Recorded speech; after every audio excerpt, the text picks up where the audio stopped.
So here we have the Volkswagen Golf on a 16 plate. I'm going to start off by showing you around the outside of the car, and then we'll hop in and run through some controls on the inside. From the outside you can see it's a 5-door car with alloy wheels. Let's start off inside the boot and then work our way around the rest of the car from there. As we approach the back of the car, you can see we have reversing sensors, plenty of boot space as well, along with that 60/40 split folding rear seat should you wish to increase this space even further.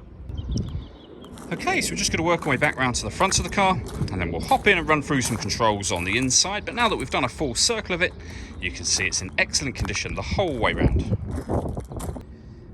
Just briefly before we climb in, I think this is what we're seeing the interior from this exterior point of view. There's plenty to run through on the dashboard, so let's hop in and we'll do that right now. Okay, now that we're inside the car, we're going to start with the dials. On the left-hand side, we have the rev counter, and on the right-hand side, the speedometer and fuel gauge. In the middle, you can see the total miles for the car, which are 48,067. Above that, we have a digital readout for the speedometer. You can change the information that's displayed there. For various bits of trip computer and fuel economy information, there are other menus available too. So you have an assist systems menu, your navigation, audio, your telephone, vehicle status, and back around to the menu we started on. The buttons I was using to do that are over on the right hand side of the steering wheel just here. We also have phone and stereo controls over here. Stereo controls continue on the left along with cruise control. Once you set cruise control, hit this button just here. This car is able to maintain its own distance between itself and the car in front, both speeding up and slowing down automatically depending on the car in front's speed. Over in the centre, we then have the main touchscreen for the car. So you have a few buttons down the left and right hand sides, but essentially it's all touchscreen otherwise. You can use a touchscreen, or for example, if you want the radio, just press the radio button. You'll see that this car's got DAB, FM and AM radio. If you want to listen to your own music, you can do.